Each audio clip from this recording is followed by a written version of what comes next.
Bueno, yo creo que hay mil frases de mujeres que me han inspirado para continuar. Hay una frase que me dijo mi amiga Kaiser, que ella aprendió de alguien más. Se terminó el presupuesto, comienza la imaginación. Yo creo que con esa premisa trabajamos desde siempre en el ámbito cultural. No es tanto el dinero, sino el orden que nosotras como directoras hemos dado a todos los proyectos que ejercemos. Así que a mí me encanta que la imaginación me nutra para seguir adelante en cada uno de los proyectos que inauguro cada vez que hay que cambiar una puesta en escena. La museografía es pedagogía, es iluminación, es hacer sin que uno se vea. Y de alguna manera también visibilizar el mundo de las mujeres a través de las exposiciones, pues es un cometido que a todas las directoras de museos y creo que también a los directores nos gusta promocionar. Estamos en un momento donde la inclusión de las ideologías de las mujeres están muy en boga. Tenemos muchas manifestaciones en las calles. No todas estamos de acuerdo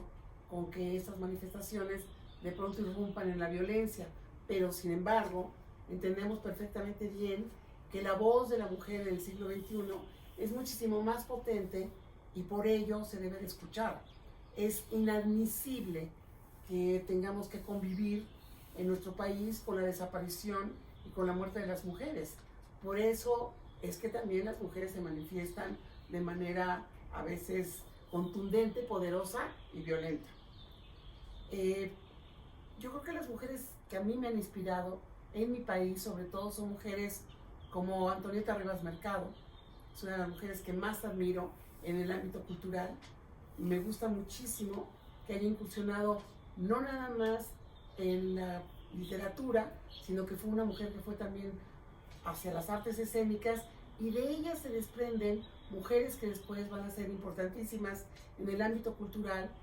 como va a ser María Izquierdo, Aurora Reyes, Lola Cueto. Lola Cueto para mí es un paradigma porque es una mujer que al lado de un hombre como Germán Cueto encabezó estas jornadas culturales para alfabetizar al mundo rural. En un momento en el que mucha de nuestra población era analfabeta, ella organizó junto con su marido una serie de títulos, de cuentos con títeres, precisamente para llevar la palabra escrita a zonas muy marginadas. Esas mujeres son mujeres que a nosotras nos han abierto el campo, como Rosario Castellanos, como Elena Garro, como Elena Poniatowska,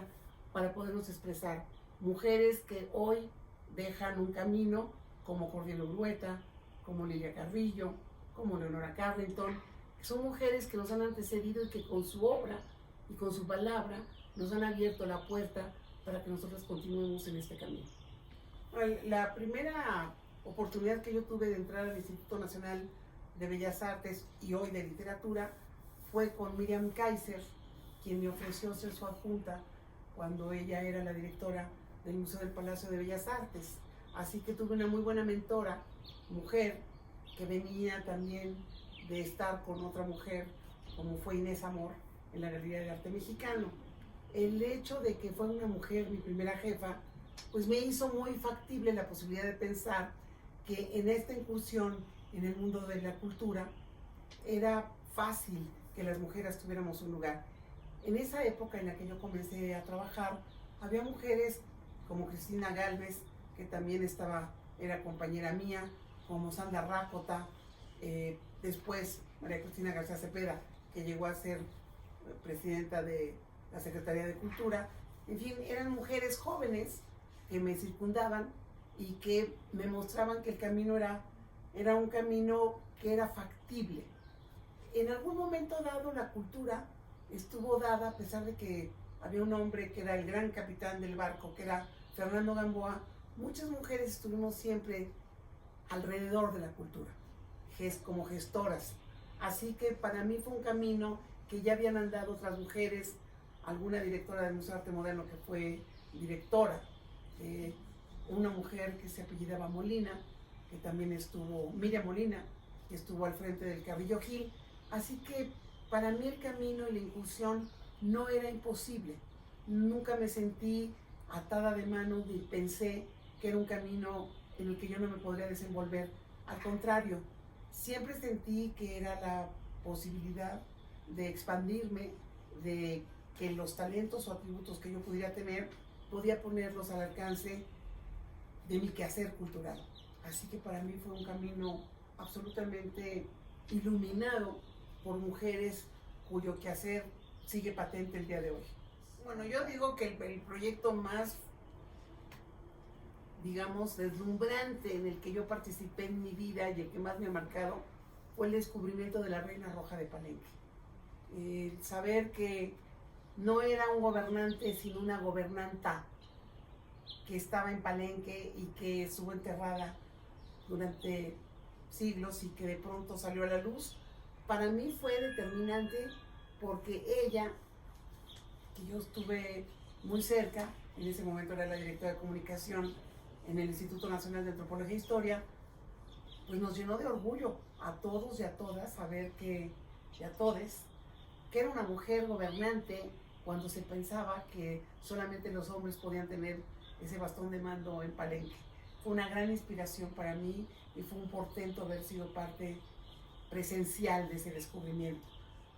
Tuve una tía en Chihuahua, mi tía Carmen Rojo de Díaz, que fue una compositora de música en los años 20, tuvo que dejar la composición para hacerse cargo de la economía familiar, pero esa tía, que era la hermana mayor de mi madre, fue una gran influencia en mi niñez. Era una mujer que promovía las artes en el estado de Chihuahua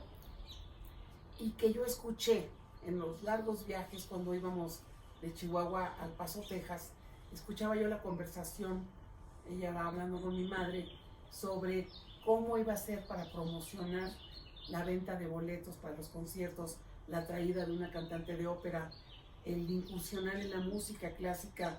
de ese estado de Chihuahua, que es un estado pues tan grande, que es un páramo en muchos sentidos porque está muy lejos. Así que una mujer en los años 50, 60, 70 estuviera implicada en el orden cultural fue la marca que a mí me despertó e hizo que yo despuntara en ese anhelo de yo trabajar en el mundo de la cultura. Y puedo decir que desde siempre, en los museos que he dirigido, para mí ha sido muy importante, no porque sea el género, sino porque es una expresión muy válida, es una expresión universal. A mí no me gusta hacer la diferencia de género. Yo creo que cuando se tiene talento, se tiene. Y yo hice una exposición fantástica en el Museo Mural Diego Rivera, que dirigí durante 4 años, en el que 26 mujeres o 27 estaban participando en esa exposición con su obra. Ahí descubrí a Celia Calderón, ahí vi a Ana Violín, por supuesto que a Frida, por supuesto que a Leonora Carrington, y fue una exposición que yo vi en el Museo de Arte Moderno, de Arte de Chicago, mexicano de Chicago, y hablé con el director, con Carlos Tortolero, y decidimos traerla a México, y fue un éxito total, pero un éxito total, en el Museo Mural Diego Rivera. Así que desde siempre, desde que he podido, ahí mismo también le hice una gran exposición a Isabel de Carvajal. Es una mujer que aparece en el mural de Diego Rivera, en la parte superior izquierda, que fue una mujer perseguida, lastimada, hundida en el horror de la persecución, porque fue delatada por haber sido judía practicante cuando ya era conversa. Diego Rivera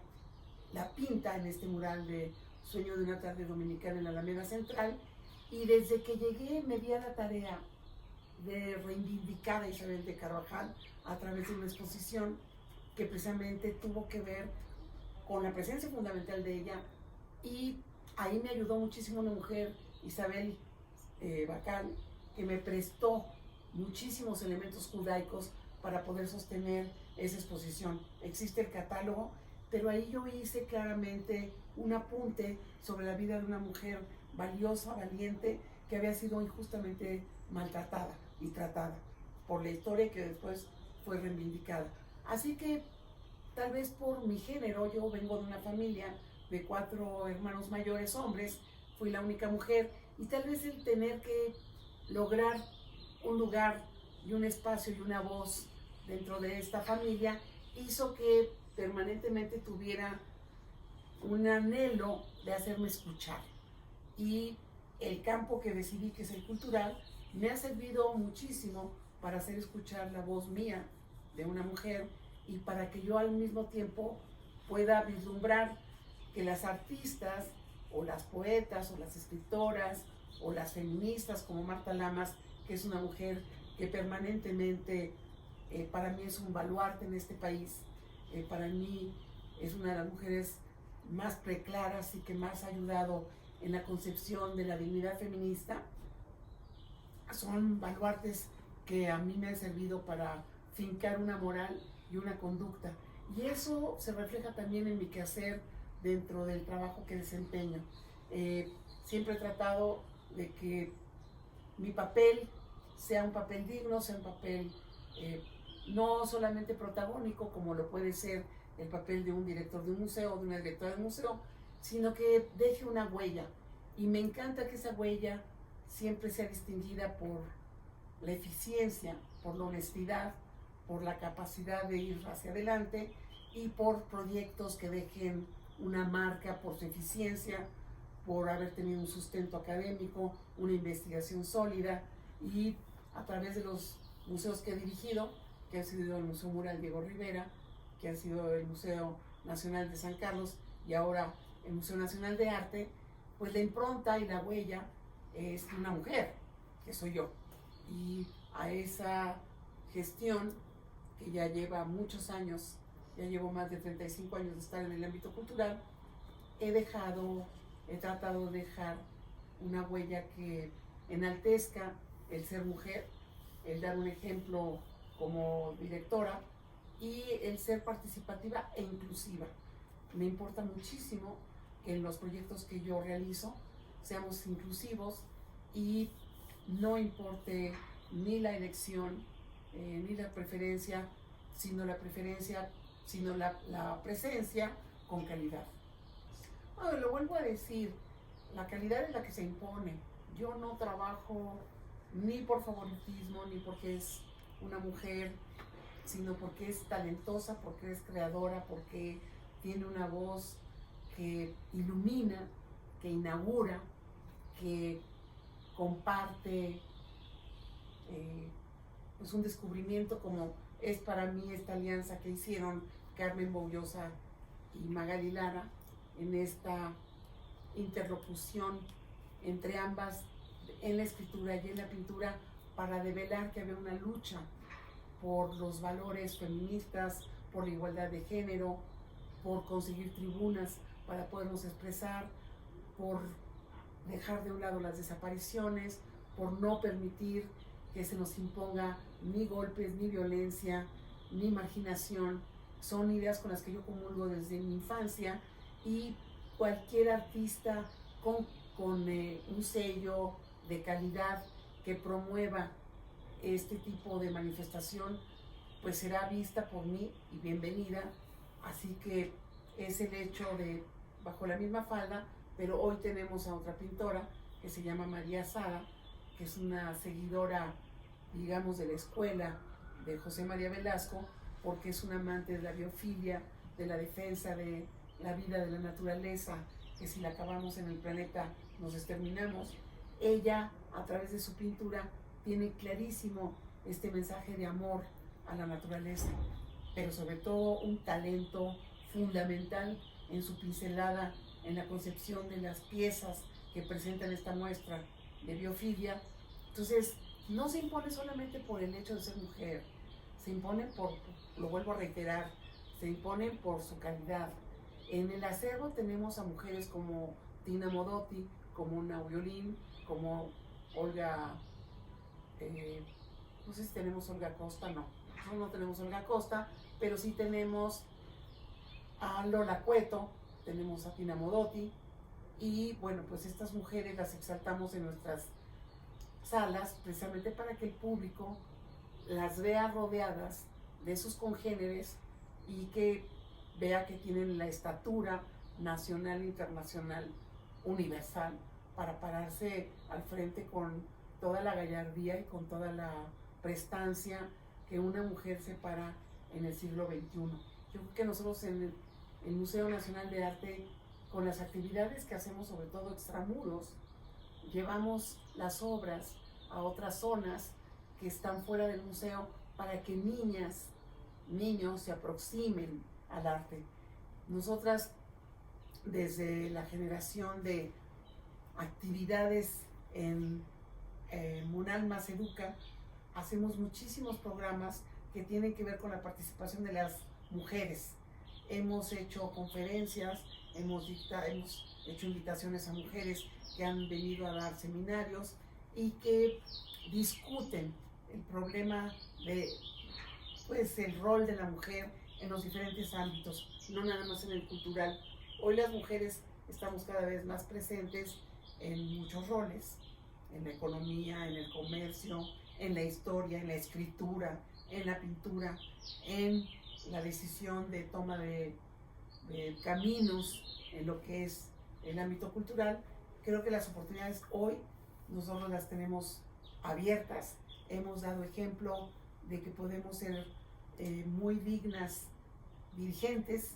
Hay mujeres, nuestra directora general del Instituto Nacional de Bellas Artes y Literatura es mujer, nuestra secretaria de Cultura asimismo. En el pasado yo trabajé con Teresa Franco, que era la directora general del Instituto Nacional de Antropología e Historia, una mujer con ideas realmente muy revolucionarias. Así que yo me precio de que he tenido buenas mentoras para tener el curso y el desarrollo profesional que he tenido hasta el día de hoy. Muchas gracias. Buenos días, soy Eva María Ayala Canseco, soy directora del Museo del Carmen y pues estoy muy agradecida con la invitación. Estoy honrada de participar en este panel con mujeres tan relevantes como la maestra Carmen Gaitán Rojo, directora del Museo Nacional de Arte, una mujer sin duda alguna con una carrera excepcional. Y bueno, pues agradezco mucho la invitación de Patti Torres, que es la encargada de comunicación educativa de Munal Educa y que también es una educadora excepcional que conozco desde hace varios años. Y bueno, pues quiero iniciar platicando o refiriéndome a lo que me pidió Patti, que pensara en algunas frases de mujeres que me han inspirado. Y la verdad es que no se me vino ninguna a la mente más que una de Jane Austen, la escritora inglesa del siglo XIX, que reza: sucede que algunas veces las mujeres se ven mejor a los 29 años que 10 años antes. Y la verdad es que en mi caso yo tengo que decir que es cierto, porque la experiencia, mis canas, mis arrugas, mis líneas de expresión son una evidencia de lo que yo he trabajado, de lo que he vivido. Y también, ¿por qué no decirlo?, la belleza se manifiesta de una forma diferente con la edad. Pero miren, la verdad es que soy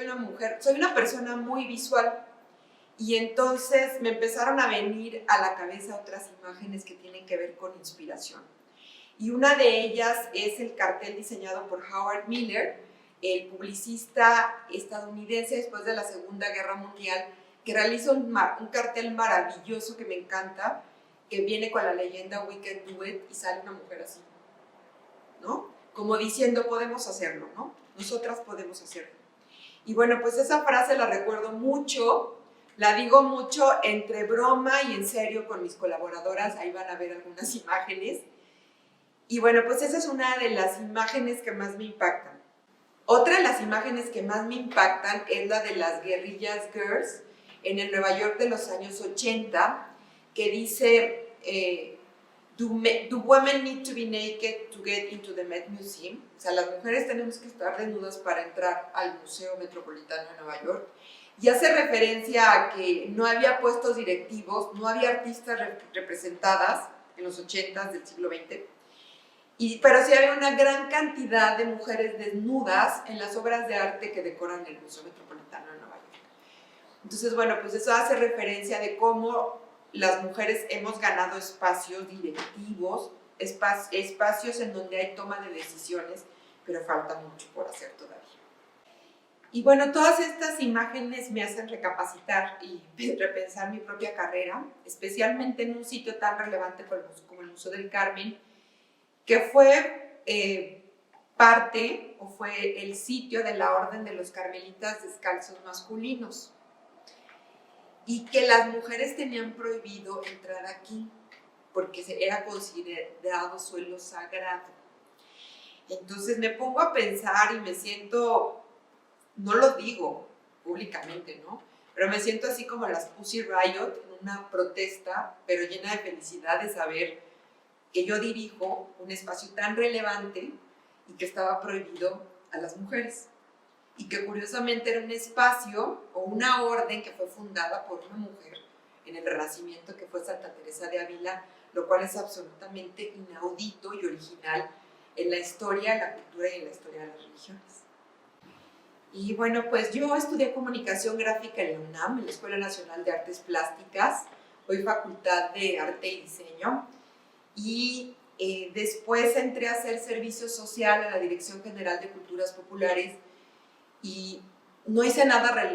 adecuado o relacionado con el diseño gráfico, curiosamente más que un par de carteles,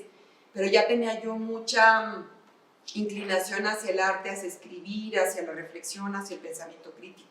Entonces me gané una plaza por mi trabajo y mi buen desempeño como investigadora y me quedé trabajando ahí varios años. Y durante estos años me di cuenta que lo que había estudiado me encantaba, pero que yo quería hacer otra cosa. Y es lo que le digo a mis alumnas y a mis alumnos, que la vocación cambia y que está bien que cambie. Entonces yo comencé a enfilar mi vocación hacia sitios que me encantaban ya de ocio y de visita, que eran los museos. Y entonces en este mismo sitio conocí a otra de las mujeres que están en este panel, que es la maestra Rosa María Franco Velasco, que yo sabía que estudiaba una maestría en museos.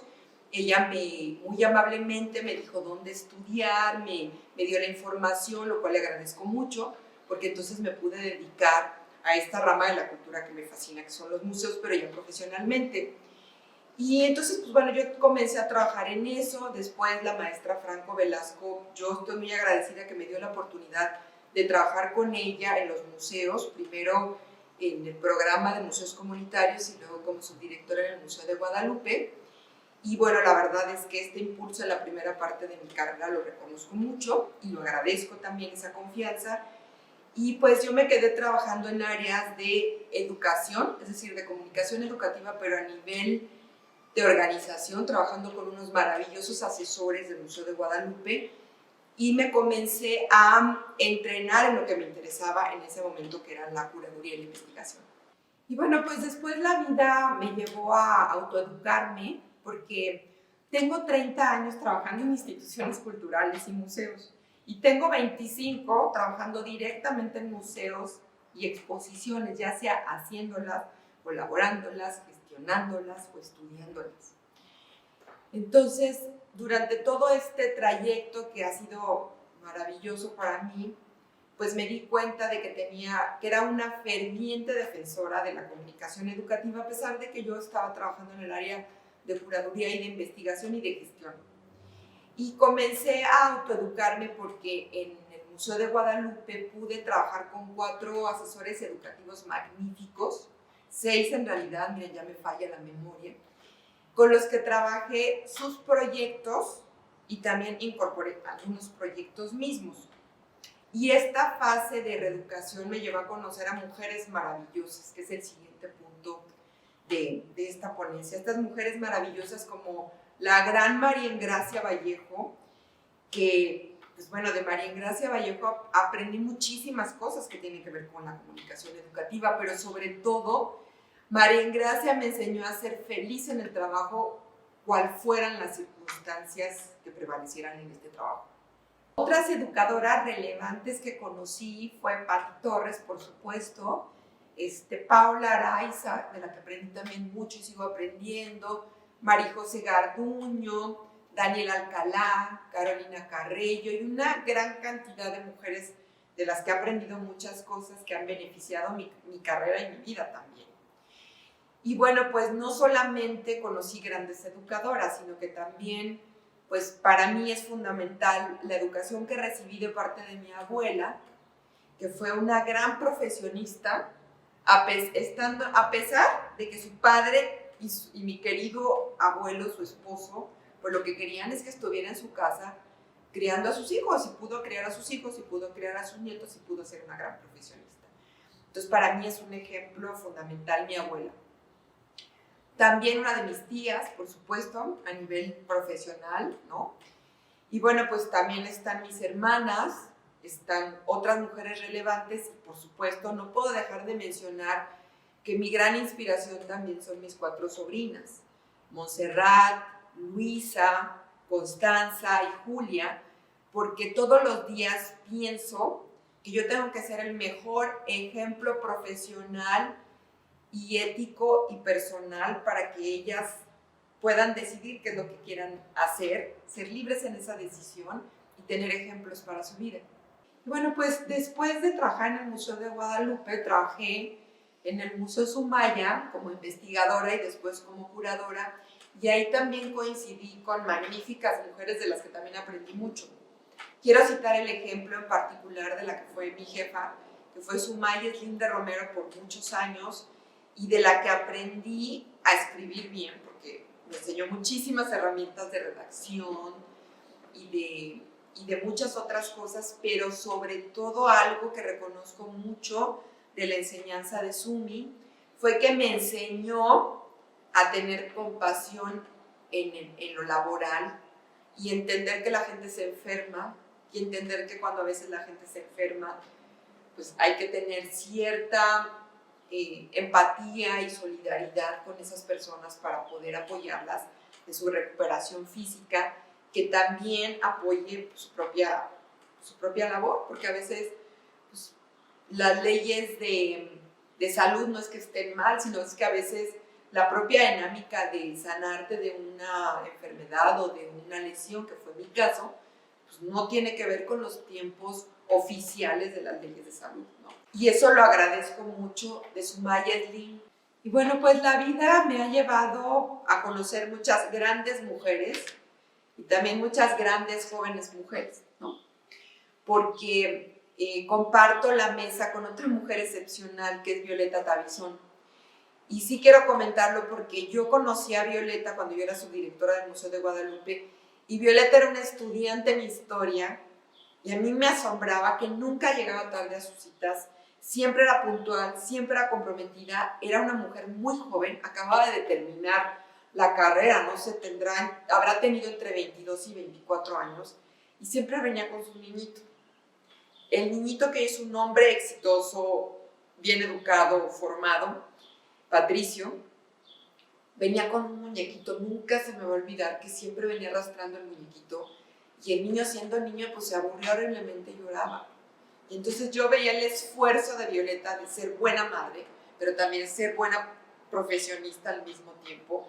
y eso nunca lo voy a olvidar porque nunca falló su cita, siempre entregó su trabajo, siempre fue muy amable para escucharme, muy amable para atender las demandas académicas que yo le pedía. Y hoy me da mucho gusto que es una de las mujeres profesionistas con las que yo he convivido, que es más comprometida, más trabajadora, siempre está de buenas y además es un excelente ser humano. Entonces, pues me quito el sombrero ante tu labor, querida Violeta. Y bueno, pues siguiendo con este recuento de las mujeres que inspiran, de las mujeres que son mayores que uno, pues no puedo dejar de mencionar a Claudia Beites, que trabaja en el INA y que es una mujer de la que he aprendido a ser cauta, a ser templada y a entender que uno se debe molestar, pero que uno también debe de aprender a perdonar. Entonces, Claudia, te agradezco mucho esa humanidad en el aprendizaje laboral, porque estoy hablando de cuestiones laborales. Y otra mujer que también reconozco mucho, que es la señora Marta Villaseñor de Camarena, que es la presidenta del patronato de la Feria de las Flores de San Ángel, que todos los días me enseña a ser diplomática, a ser inteligente, a ser estratégica, y bueno, pues muchas gracias a Marta. Y una mujer que no conocí, que se llamó Carmen Carrillo, que fue escultora y que también fue directora de la red de museos del INA en los años 60-70, y que al mismo tiempo era mamá, y que al mismo tiempo era esposa, y que al mismo tiempo estaba coordinando un equipo de trabajo que fueron los que hicieron el mamut, la cacería del mamut de antropología y el mercado de Tlatelolco, que yo me encantaba y me sigue encantando ver todo eso, y que también era secretaria del ICOM en México. Entonces esa capacidad de trabajo y de organización y de conseguir proyectos bien hechos es algo que admiro profundamente de Carmen Carrillo. Y bueno, por último, otra mujer excepcional con la que he convivido y de la que he aprendido muchísimas cosas en la vida profesional es la doctora Consuelo Maquíbar. Y bueno, pues creo que se me está acabando el tiempo, pero bueno, podría yo dedicar una sesión completa a todo lo que he aprendido de Consuelo, que es una gran maestra y es una mujer generosa, profesional y fuerte, así como quiero ser yo. Y bueno, ¿cuáles son los retos de ser mujer en un entorno patriarcal como el que vivimos? Pues yo creo que pues todas hemos vivido pues algún tipo de coqueteos inapropiados que van del hostigamiento al acoso. Yo he aprendido a defenderme gracias a los consejos de otras mujeres. También hay disparidad en los salarios, por supuesto, no se puede negar, sería tonto negarlo. Y la otra cuestión importante es que existen muchos prejuicios en contra de las mujeres. Por ejemplo, uno de ellos es que si uno es joven, que si uno es guapa, que si uno es femenina, la forma de vestir y de ser, entonces a uno se le relaciona como que no es apta o que no es inteligente o que consiguió el puesto por esa belleza, por esa manera de vestirse que no es femenina. Yo siempre he creído que el éxito no debe medirse por la manera en la que se viste una mujer.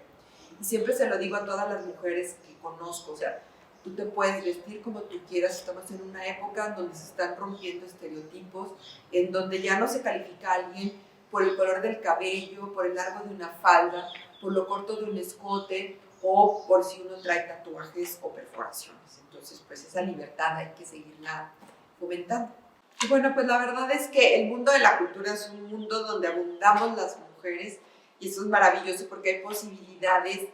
de poder colaborar con grandes mujeres en muchos proyectos. En el Museo del Carmen, desde que yo llegué en marzo del 2019, he estado fortaleciendo mucho que las ofrendas de muertos se dediquen también a mujeres. No porque no se hiciera antes, sino yo quiero tener ese énfasis en mi administración, por así decirlo, del museo. Y se ha dedicado a Carmen Carrillo, se ha dedicado a una de las primeras arqueólogas que se tituló en México, que es la doctora Beatriz Barba. El año pasado se dedicó a los y las obreras de Tizapán en San Ángel. Y también un proyecto precioso fue el que desarrollamos con la artista textil Elena Martínez Bolio, porque hay una línea que me interesa mucho trabajar a mí, que es la erradicación de la violencia en contra de las mujeres en el ámbito laboral. Y por eso el museo busca participar en estrategias vinculadas con el Observatorio Raquel Ramos Padilla de museos. Y esta exposición con Elena Martínez Bolio nos dio la oportunidad de ver el feminismo con una vertiente diferente, en donde ella misma dice que hay que platicar pues, con el otro lado del género, que son los hombres, y tratar de buscar una reconciliación en esta lucha de inclusión, en esta lucha de cambios de conducta,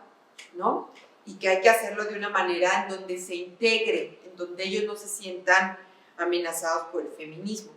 Y bueno, pues la verdad es que uno aprende mucho de la sociedad, ¿no? Como museóloga. Y entonces, pues yo a veces me considero como una persona muy tradicional para las redes sociales, pero he tenido que aprender. Y pues la verdad es que las tendencias, la juventud y Shakira y Bizarrap me dieron la oportunidad, o nos dieron la oportunidad de hablar de algo que es importante. O sea, de verdad las mujeres ya no lloramos, las mujeres ya ganamos dinero, tenemos sitios de poder. Y yo lo que quise es hacer una pequeña cápsula que van a ver en donde queremos mostrar qué es lo que hacemos las mujeres en el Museo del Carmen. Las mujeres ya no lloran, las mujeres facturan. Tiene nombre de persona buena, claramente no es como suena. Tiene nombre de persona buena, claramente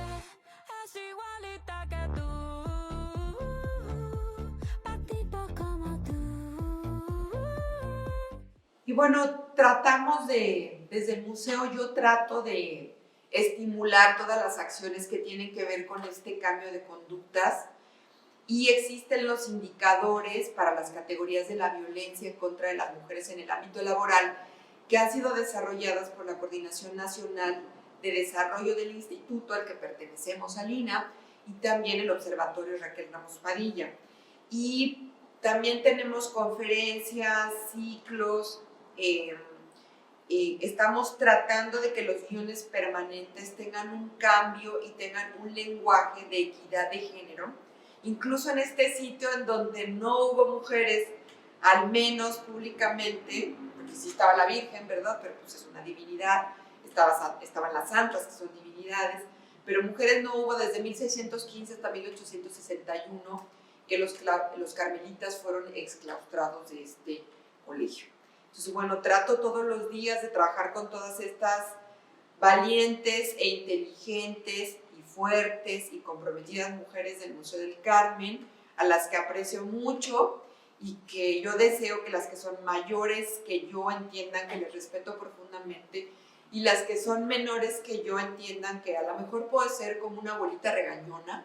pero que lo hago con mucho cariño para que puedan crecer y ser mejores que nosotras, más libres, más fuertes, más valientes, y de las que también aprendo todos los días porque pues aquí están grabándome, ¿no? Y enseñándome nuevas tecnologías y nuevos lenguajes y cosas diferentes. Entonces, pues muchísimas gracias y estoy aquí a sus órdenes en el Museo del Campo.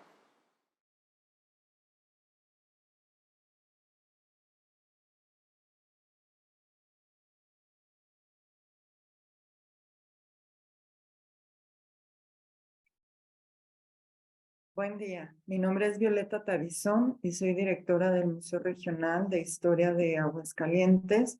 y bueno, tuve la fortuna de ser invitada a este encuentro de mujeres, arte y gestión cultural en donde que organiza Munal Más Educa y bueno, a mí me toca compartir esta mesa con dos maravillosas mujeres, la maestra Carmen Gaitán y la maestra Edith Ayala.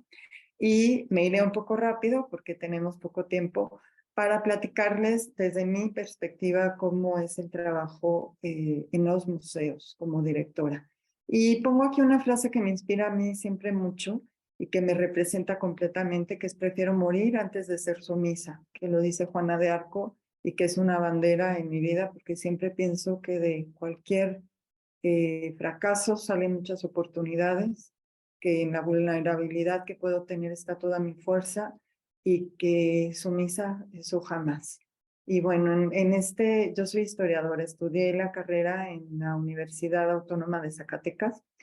y desde muy joven siempre he sido muy activa.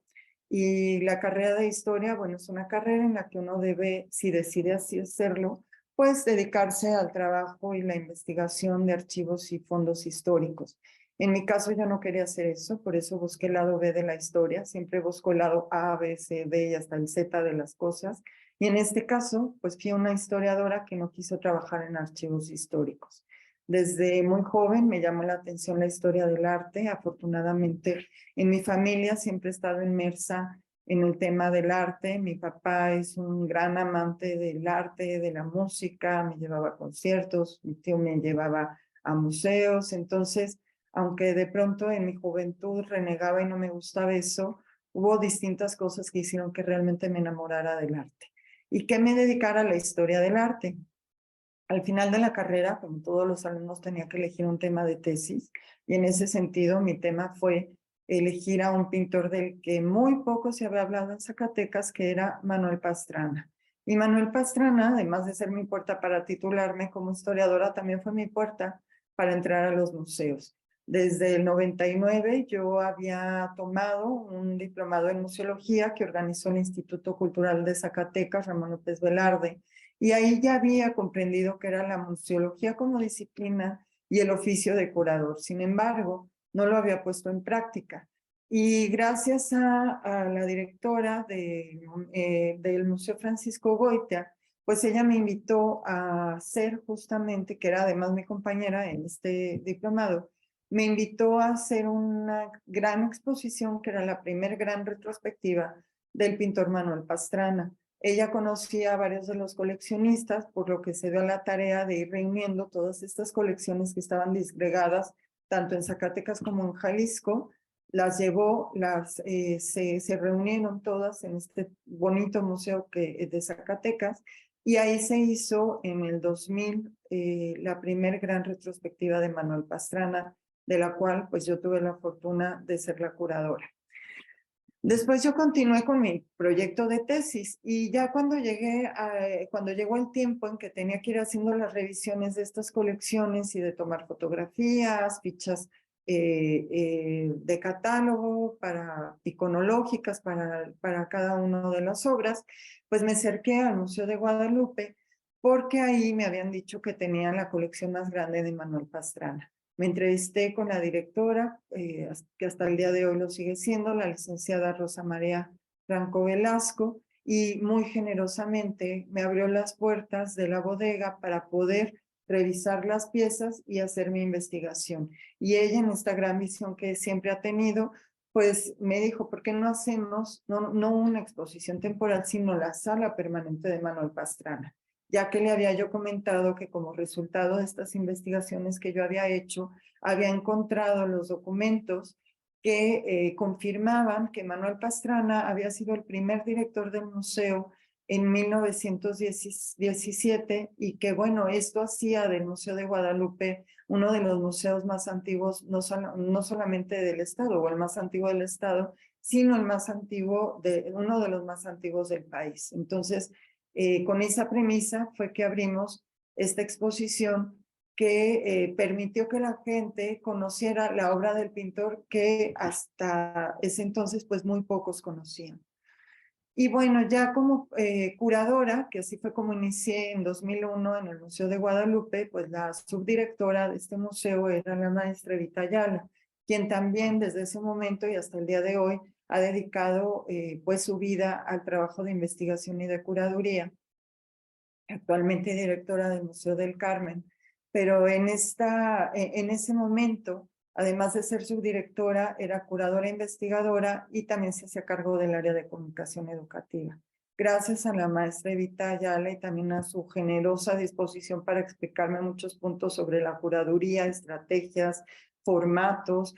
cuáles eran los caracteres, cómo trabajar las cédulas introductorias, temáticas, etcétera, cómo ir trabajando cada núcleo temático, hacer los hilos conductores, todo eso fue lo que Evita me enseñó, y que siempre le estaré agradecida por este gran aprendizaje, porque fue una escuela en vivo y a todo color de las cosas que se tenían que hacer en esta parte de investigación y curaduría. Así también tuve la fortuna, gracias a la invitación de la maestra Franco, de ser no solamente la subdirectora, sino también encargarme por 9 años, que fue lo que tuve a cargo del área de comunicación educativa, en donde durante todo ese tiempo se hizo una sinergia muy interesante entre esta parte de investigación y los temas que se estaban desarrollando junto con los proyectos de esta área. Y bueno, a lo largo de los 15 años que yo estuve en el Museo de Guadalupe, pues al igual que las mujeres y hombres que trabajamos en museos, pues tuve que llevar mi maternidad junto con el trabajo del museo. Mi hijo, desde muy pequeñito, como lo ven aquí, bueno, aquí todavía no entraba yo al museo. Yo cuando estaba de este tamaño estaba estudiando la carrera de historia, pero justamente cuando estaba en kinder fue cuando yo entré. Y fue maternidad de pronto complicada por los tiempos, por las cargas de trabajo, por el apasionamiento mismo que yo tenía hacia mi trabajo, en el que tuve que ir complementando esta maternidad junto con mis proyectos del museo. Y aquí sí quiero compartir, sobre todo con las mujeres que trabajamos en museos, que seguramente todas las que están en museos son mujeres muy apasionadas, al igual que yo, de nuestro trabajo, porque los museos nos absorben en un universo maravilloso, en donde de pronto el museo se convierte en nuestra vida, y nuestra vida es prácticamente el museo, y hacemos que nuestros hijos pues crezcan, como sucedió con el mío. Como pueden ver, aquí estaba en un taller en el Festival Barroco, aquí estábamos en el Museo Goitia haciendo una revisión de piezas, aquí estábamos en Michoacán inaugurando una exposición. Tiene que adaptarse completamente a esta vida. y a veces dejamos de lado justamente momentos en los que podemos disfrutar de la maternidad afuera del museo. Y en todos estos años de aprendizaje, si algo estoy ahora a partir de hace año y medio más o menos tratando de practicar, es justamente hacer esta división entre la maternidad y mi trabajo en museos, dando prioridad evidentemente a mi maternidad, aunque mi hijo ya tiene 24 años, pero siempre es importante recuperar y sobre todo gozar los momentos que vivimos con nuestros hijos. Aquí él me acompañó a ver el altar del año pasado, estamos aquí fotografiados ya en el Museo Regional y bueno, ya mejor hacemos actividades que no tienen que ver mucho con lo cultural, sino con el esparcimiento, la diversión y la exploración de lugares muy diferentes a los museos. Entonces, bueno, quería compartirles ese pedacito de mi vida. Pero también en este camino, en el Museo de Guadalupe, tuve la oportunidad de conocer a gente maravillosa y una de ellas sí que fue otra de mis grandes maestras, así como Eva en la parte de curaduría y del trabajo con proyectos de comunicación educativa. En la parte académica fue la doctora Consuelo Maquíbar.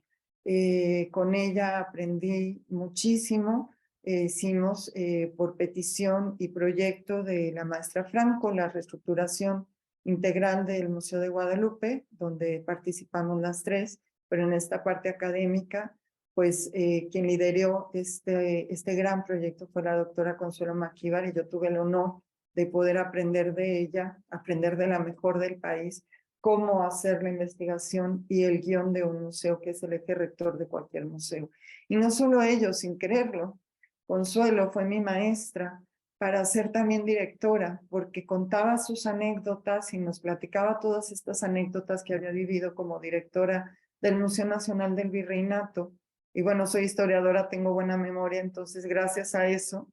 me ha ayudado mucho a recordar estas experiencias de Consuelo y decir qué haría Consuelo en este momento. Entonces, aprovecho para agradecerte, Consuelo, toda esta enseñanza y trabajo. Y bueno, los retos de la dirección de un museo que le pasó y le sigue pasando desafortunadamente a muchas mujeres que llegamos a la dirección de algo, llámese lo que sea, no solo un museo, que es el decir adiós a los estereotipos. Las mujeres también mandamos, porque hay muchos compañeros a los que no les gusta que una mujer ordene, y compañeros y compañeras también.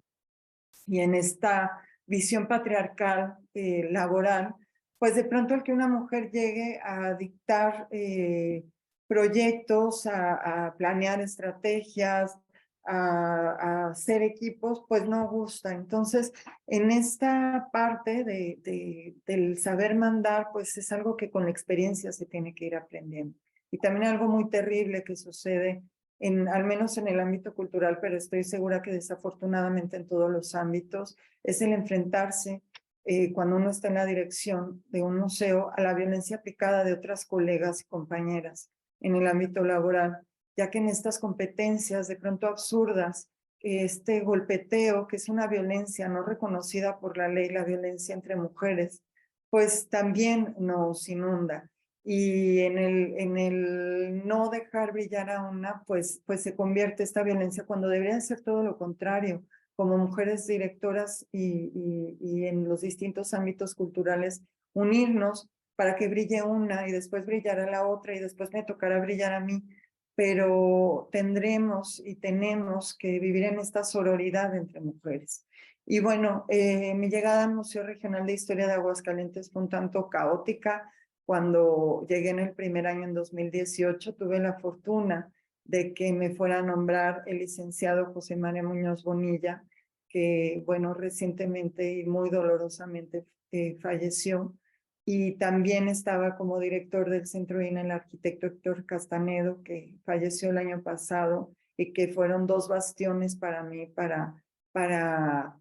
trabajar en este primer momento en el museo, en el estado en el que se encontraba, ya que entre los tres gestionamos presupuesto para poder atender emergencias que eran realmente emergencias del museo.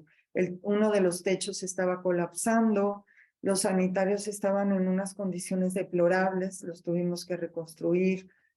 arreglar cuestiones de iluminación, en distintas áreas, sobre todo los sanitarios, fue una atención muy importante que les pusimos. Ya me adelanto un poquito. En el patio también darle un gran mantenimiento a la velaria, que estaba en muy malas condiciones, los muros, la subestación, todas estas cosas que de pronto el visitante no ve, pues el 2018 se fueron en ello. Y después nos llegó la pandemia. Y bueno, con la pandemia fue otro gran reto, porque tuvimos que cerrar como todos los museos del mundo. Sin embargo, el equipo del museo apasionadamente trabajó desde su casa y desde su propia trinchera. Empezamos a construir en la creatividad una nueva exposición que se llamó 1920, una década convulsa. Mis compañeras periódicamente iban a dar mantenimiento a las salas, la restauradora y la museógrafa que ven ustedes por acá. Y después el museo se convirtió afortunadamente para la Coordinación Nacional de Museos y Exposiciones en el prototipo para diseñar la señalética COVID, que es la que así se dio a llamar en la Secretaría de Cultura. Y bueno, toda la señalética que se hizo a partir del museo fue la que se aplicó en los otros museos de Lina. Mis compañeros, desde los de seguridad privada, las personas de mantenimiento que nos apoyaron, los chicos de servicio social, las alumnas de las licenciaturas de diseño industrial y diseño de interiores que se aventaron a hacer la exposición en las condiciones en las que estábamos, con todos los cuidados sanitarios posibles, pues hicieron que se materializara la apertura del museo como el primer museo abierto en el centro del país hacia el 18 de septiembre de 2021, si mal no recuerdo. Y bueno, fue un gran reto que después tuvimos que cerrar en noviembre porque Aguascalientes regresó a semáforo rojo, pero a partir de marzo de 2022 el museo se abrió y hasta el día de hoy no ha vuelto a cerrar. Y desde que inició la pandemia, empecé yo también con la preocupación de que teníamos que posicionar al museo y visibilizarlo en distintos grupos que normalmente no iban al Museo Regional de Historia. ¿Y qué hice? Empecé a acercarme a grupos, sobre todo empresariales. Aguascalientes es una ciudad industrial y eso me permitió el ir haciendo estos lazos con empresarios, con instituciones. El año pasado fue un año de muchísimo trabajo en ese sentido. Hicimos, bueno, con el grupo Telecom México, una exposición en Tepezalá, que fue muy bonita, con el Congreso del Estado, a través del diputado Manuel Nájera, hicimos una exposición sobre Refugio Reyes en el vestíbulo, que además detonó que a Refugio Reyes se le diera un nombramiento especial. También con el Instituto de la Mujer, tanto estatal como municipal, hemos trabajado muchísimo. Aquí estamos con el magistrado, con la directora del Instituto de la Mujer en el municipio de Aguascalientes, en un evento que nos invitaron. Con la Asociación de Mujeres Empresarias de México también hemos trabajado mucho, y no solo con ellas, sino con otros grupos de mujeres empresarias. Aquí estamos también en un evento. En Zacatecas llevamos la exposición de Refugio Reyes al Museo Zacatecano en el marco del Festival Cultural del año pasado. Un reto enorme ha sido impulsar la creatividad también del equipo, en donde afortunadamente el personal operativo son las mujeres. Tenemos a Irma, que Irma está encargada de muchas cosas de formas valoradas, Pili, que es mi asistente, Vero, que es la restauradora, Raque, que es la museógrafa y es una mujer incansable, Pau, que está encargada de las redes sociales, pero también de la investigación de acervos y es la mamá de la colección de fotografía antigua, porque es la que está a cargo completamente de esa colección. Abrimos los museos a nuevos públicos a través de la pandemia. Como les dije al principio, también de los fracasos encontramos oportunidades y encontramos una gran oportunidad para migrar todos nuestros contenidos a redes sociales. En ese momento, en la pandemia, y ya después, tanto Paola como Alejandra González, que es encargada del área de comunicación educativa, hicieron un extraordinario trabajo en diseñar y trabajar estrategias de difusión y divulgación en redes sociales para que, sobre todo, por ejemplo, Alejandra, a los niños que no podían ir a visitar el museo, pues encontraran justamente en estos materiales digitales alguna fuente de conocimiento. Y bueno, ya para ir culminando, mujeres que me inspiran profesionalmente son muchas. Las han visto la doctora Consuelo Maquíbar, Evita Ayala, otras mujeres que ahorita van a ver que me acompañaron con un proyecto hermoso con el que cerraré. Pero las principales y que son mis bastiones son mi mamá y mis hermanas, mi madre, la doctora Carmen Mondragón, que tiene un doctorado en inmunología, una maestría en psicoanálisis, es médico general, mi hermana, que también es doctora, pero es doctora en mercadotecnia y ella es mercadóloga, y mi otra hermana, Ana Sol, que ella es licenciada en mercadotecnia, licenciada en gestión cultural y médico, y ahorita está haciendo su especialidad en urgenciología, así que como ven, son 3 fuentes de inspiración de mujeres profesionistas y profesionales que no paran nunca, y que tengo ese gran ejemplo para poder yo también ser una gran mujer. Y bueno, proyectos que realizamos en colaboración con otras mujeres, se los comento rápidamente. Iniciamos con exposiciones con perspectiva de género. Tuvimos una exposición sobre Tina Modotti, hemos tenido distintos eventos aquí, por ejemplo, con un comercio, el más antiguo de Aguascalientes, que vende vestidos de novia, la Casa de las Novias, que hicimos un evento hermoso. Exposiciones donde en esta mirada de perspectiva de género siempre hablamos de la mujer. Aquí hablábamos de esta cuestión del matrimonio en la década de los 20, eventos con asociaciones, por ejemplo, aquí con una asociación sobre cáncer de mama. En este sentido hicimos este primer ejercicio con esta asociación, Por ti, por ellas, que después se convirtió en Gama, y con ellas hicimos esta hermosa exposición de Guerreras, el triunfo sobre el cáncer de mama, que fue de gran éxito el año antepasado. Hemos hecho materiales impresos y digitales con perspectiva de género, hablando de distintos momentos de la mujer en la vida cotidiana. Tenemos un cuadernillo que habla de la moda, tú decides lo que te acomoda, y propuestas con enfoque de género ya de manera muy particular.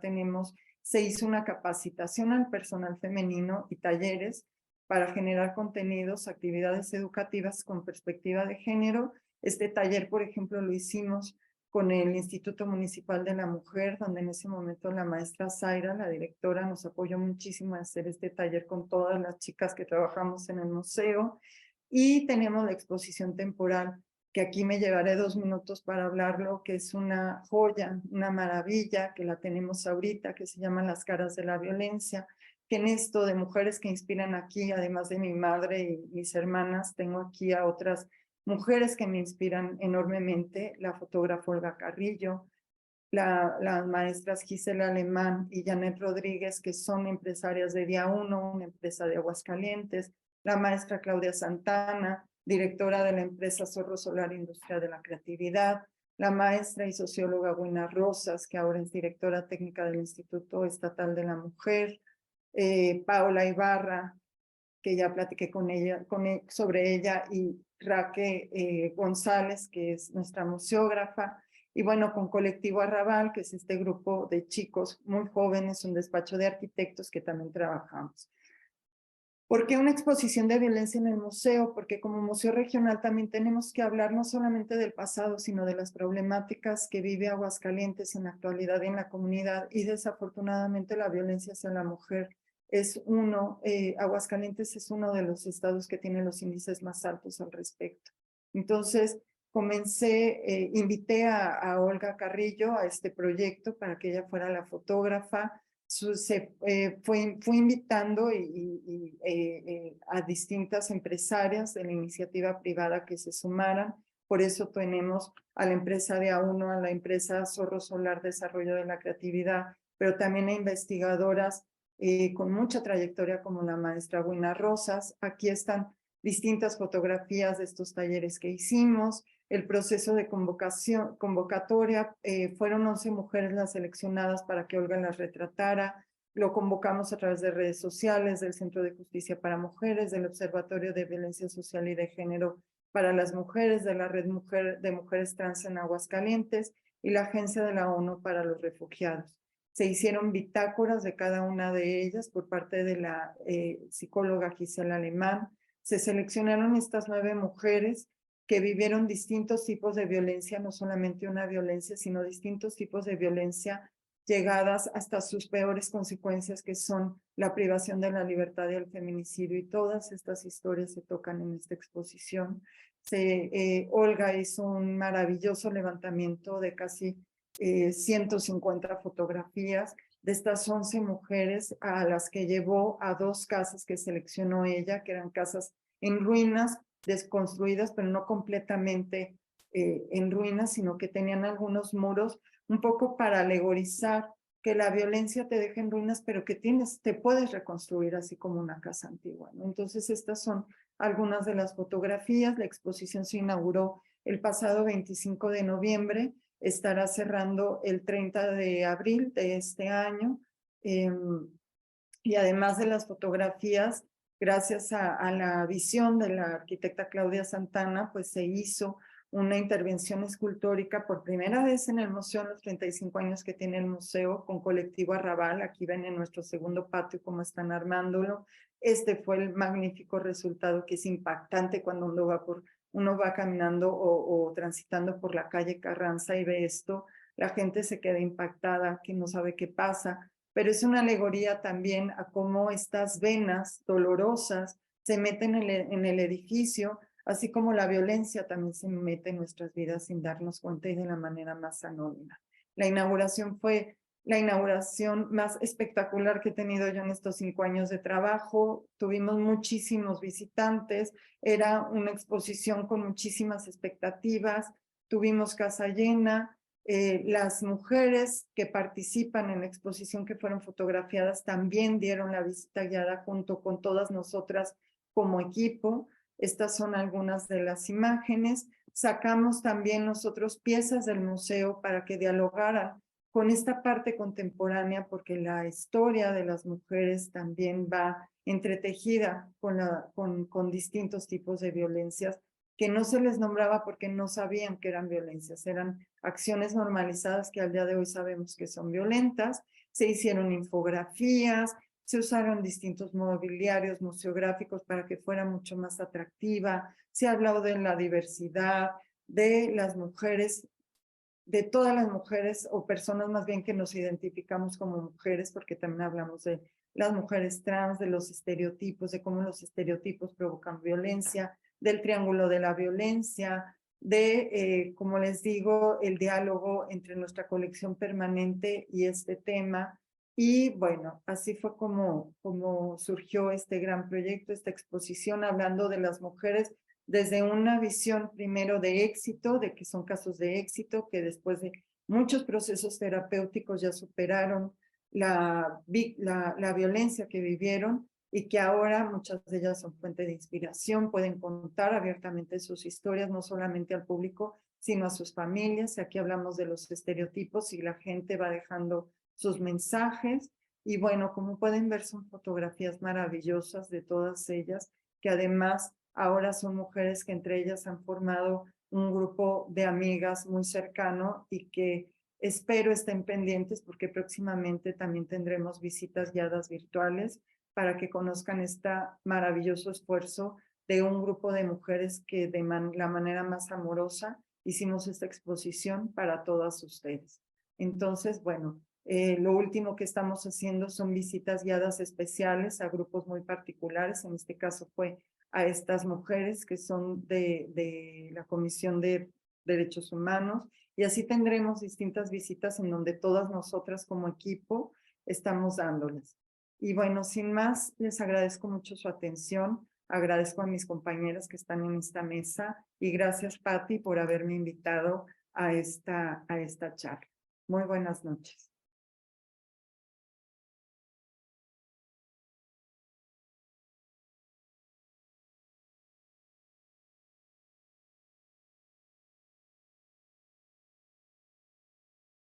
Aquí están los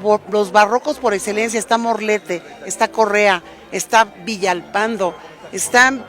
Francisco Vallejo. Está verdaderamente la crema innata del arte barroco que nos constituye como mexicanos. Nosotros somos barrocos por excelencia. Y el trabajo que ha hecho el Museo de Guadalupe Zacatecas, la manera en cómo ha dispuesto la museografía, los colores, las tipografías, la iluminación, es espléndido. Es una exposición que podría estar en cualquier parte del mundo. Es para sentirnos orgullosos como zacatecanos de venir y ver lo que somos capaces de producir.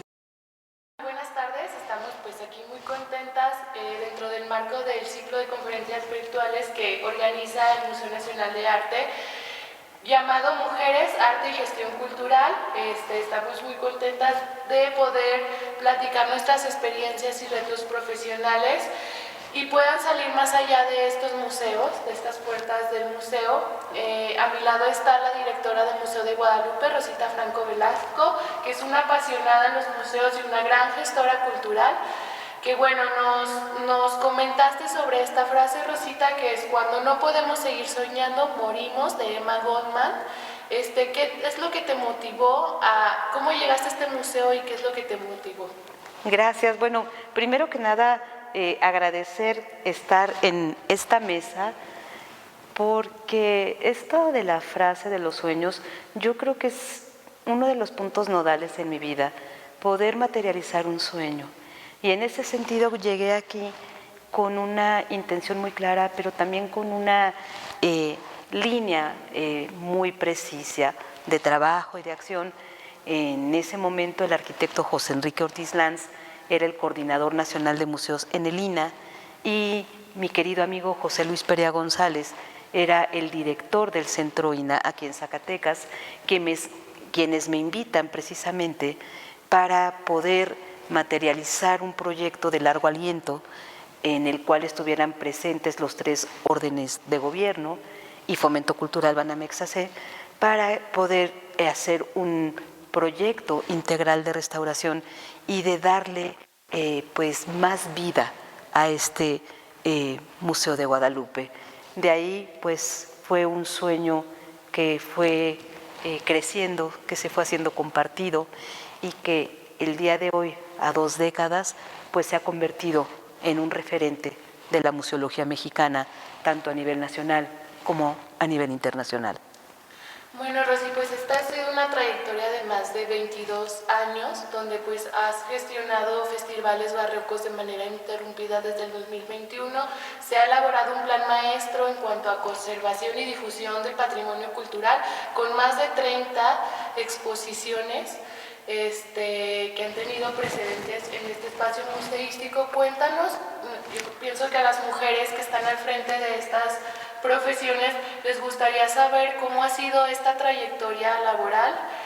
a qué retos laborales te has enfrentado y bueno, que nos pudieras contar sobre ello. Claro, con todo gusto. Cuando lo vemos en perspectiva, pues han sido muchos años de trabajo. Quiero aprovechar en esta mesa que está una de las mujeres que he admirado toda mi vida como un referente, es Carmen Gaitán, que abre este ciclo, pero también están aquí Violeta Tavizón Mondragón y Eva Ayala Canseco, ambas, como pueden verlo y haberlas escuchado, pues directoras de museos que se formaron también en este Museo de Guadalupe y que dieron lo mejor de ellas, su trabajo, su conocimiento, su experiencia, y que este lugar seguramente también es para ellas parte de su bagaje como profesionales en museos, como lo es hoy para ti, querida Nati. Por eso me siento honrada de que estés aquí a mi lado, porque hay tanto que compartirles que 20 minutos sería muy poco. Se han restaurado salas, se han creado salas nuevas, se han implementado diseños, producciones, montajes en diferentes puntos de este edificio, en los cuales ha sido tu parte, por supuesto, pero sobre todo hay un parteaguas que tiene que ver precisamente con las exposiciones temporales de las cuales tú atinadamente estás al frente. Y en ese sentido, quiero compartirles junto contigo, a quienes nos están viendo, a quienes nos están escuchando, lo que fue el 2022 para este museo. Por un lado, la presencia de una magna exposición temporal, símbolo y reino, 3 grandes colecciones novohispanas de los fondos del Museo Nacional de Arte, del Museo Nacional de Historia Castillo de Chapultepec y por supuesto del Museo Soumaya Fundación Carlos Slim. Exposición que desde un inicio se plantea la posibilidad que saliera más allá de la Ciudad de México y que su sede inicial fuera desde siempre el Museo de Guadalupe. Para ello, bueno, fueron varios años de trabajo, de investigación, de gestión, tanto de los 3 directores de estos recintos, me refiero a Carmen Gaitán, a Salvador Rueda Smithers y a Alfonso Miranda, por supuesto, pero también el trabajo impecable curatorial de Randy Rubio, de Francesca Conti y por supuesto de Héctor Palares. La pongo como un referente, por un lado, porque al estar presente en este antiguo colegio de propaganda FIDE de Nuestra Señora de Guadalupe en Zacatecas, hoy museo de los más antiguos que ofrece nuestro país, pues llega un espacio novohispano, una gran colección novohispana que permitió, y obviamente bajo el visto bueno y sin ánimo de poder como aprovechar tantos años de trabajo de parte de los curadores, sino más bien de legitimar la importancia de nuestros acervos, pues la inclusión de 20 piezas fabulosas, extraordinarias y referenciales de esta pinacoteca virreinal, dando un total de 80 piezas novohispanas que dialogan de una manera completamente diferente a como habíamos abordado el arte novohispano en este museo, a partir de la cultura de símbolos, que es el gran acierto que tuvo esta exposición y que a su vez también se nutrió, por supuesto, con el trabajo educativo liderado por Munal Maceduca, con Pati Torres y por supuesto con Pau del equipo de Museo Soumaya. Entonces, bueno, este es un proyecto expositivo que nos cambió de una manera muy importante, muy significativa, esta lectura del arte novohispano. Me atrevo a decir que fue una relectura, que todos vemos de una manera diferente este gran acervo que tenemos, que da pues la pauta precisamente para que tú nos puedas compartir en un momento cuál fue tu reto en este gran proyecto. Y por otro lado, la exposición, la primera de carácter internacional, Palas Atenea, por supuesto que tener un Rembrandt aquí en el Museo de Guadalupe no hubiera sido posible, hubiera sido imposible, me atrevo a decirlo, si no hubiera sido sin el aval, sin el apoyo de la Secretaría de Cultura a través del INVAL, particularmente, especialmente del Museo Nacional de Arte, que en el marco de sus 40 años como museo abierto al público, traen esta pieza, cruza el Atlántico y después llega a Guadalupe, Zacatecas,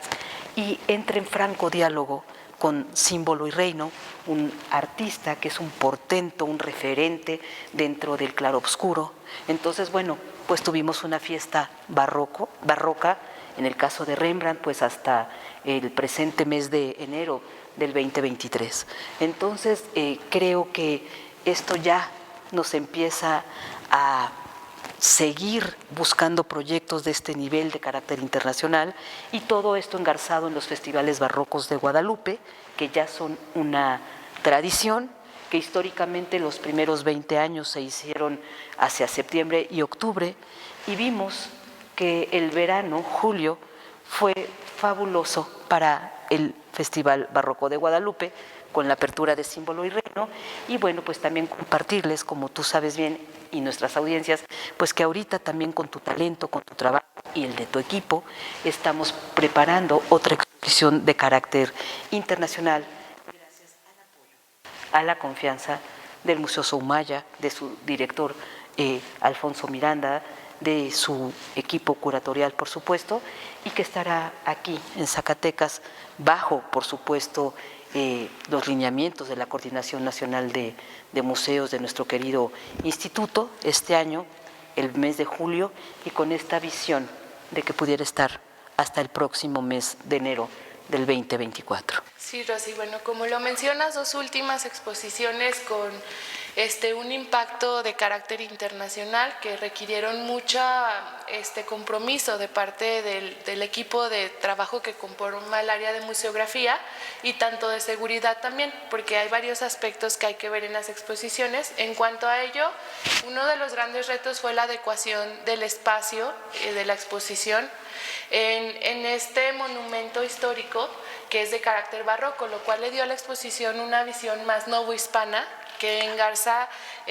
perfectamente en su temática de 3 grandes colecciones novohispanas.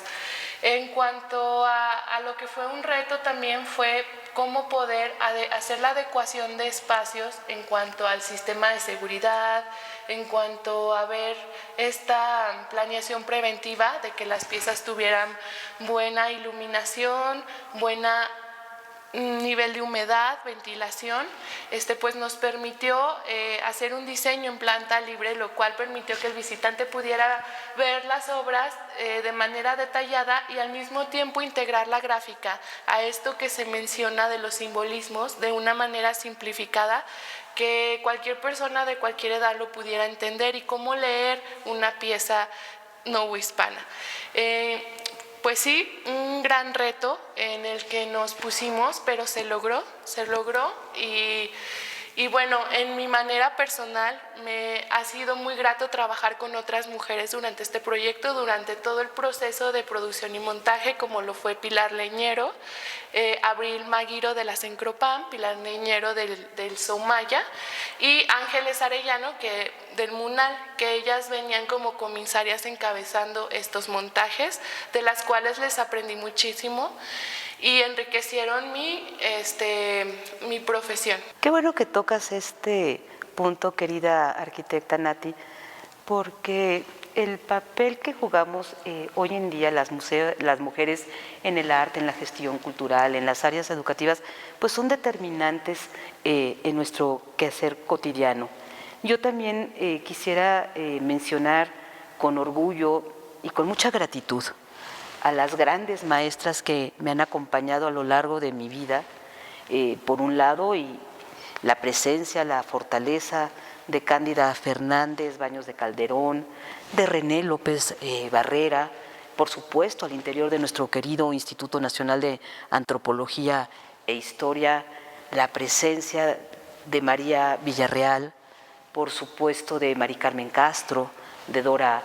Mabiael Méndez Sánchez, Claudia Beites Arévalo, sin duda siempre atenta, siempre presente. ¿Y qué puedo decir desde nuestra Coordinación Nacional de Museos y Exposiciones?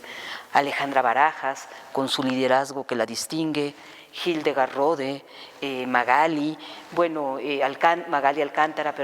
bueno, pues todo un equipo de mujeres profesionales, siempre atentas, siempre dispuestas, pero también mujeres que han sido fundamentales en la construcción del discurso científico, como María del Consuelo Maquíbar, la lente, el trabajo de Dolores Dalhaus, aquí presente por muchos años, por supuesto, y que todas ellas son mujeres que son parte de nuestra historia, pero también de la prehistoria, ¿no? De ustedes una historia previa de quienes pues las van antecediendo y quienes siguen y por qué tenemos que trabajar con esta mística, con esta vocación, con este cuidado, pero también mujeres que de alguna manera directa o indirecta, como Amalia García Medina, como Julieta Medina Briones, han estado a lo largo de los años presentes, Rosa María Sánchez Lara, María Elena González, Gaby López por muchos años desde la dirección técnica del INA, nos llevaba siempre por este camino de los guiones, de la investigación para poder materializar estos proyectos, en fin, tantas personas, Graciela Mota, que le han dado fuerza y congruencia a este trabajo y que seguimos con esta mística. Hoy en día lo que buscamos en este día de conmemoración es poner en valor las diferentes perfiles, voluntades que hay a través de todo el equipo que conforma un museo, pero sobre todo en este ánimo de inclusión queremos brindar y de alguna manera enaltecer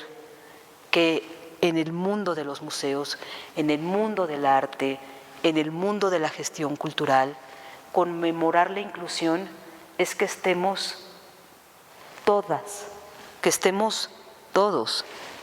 Y perdón que lo diga, pero creo que es importante hablar de todes, los que conformamos este abanico, este mosaico, que es un referente, que son los museos, que dan identidad a una nación y que hoy más que nunca son fundamentales nuestras actividades para fortalecer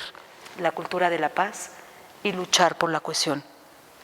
y el restablecimiento del tejido social. Bueno, Rosy, pues al escucharte no queda duda que ha sido una larga trayectoria de esfuerzo, de trabajo, de compromiso ante el patrimonio, y yo me siento honrada y comprometida a seguir colaborando con este equipo de trabajo porque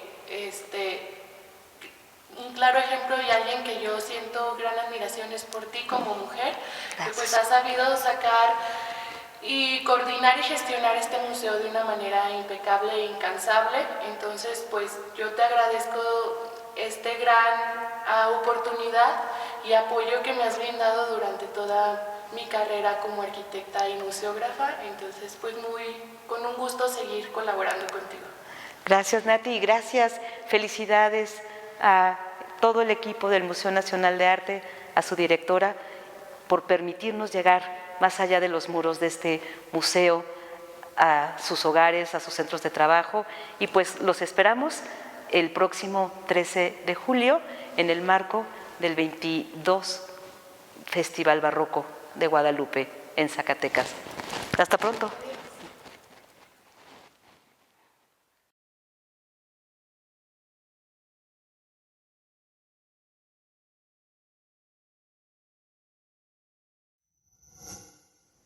Gobierno de México.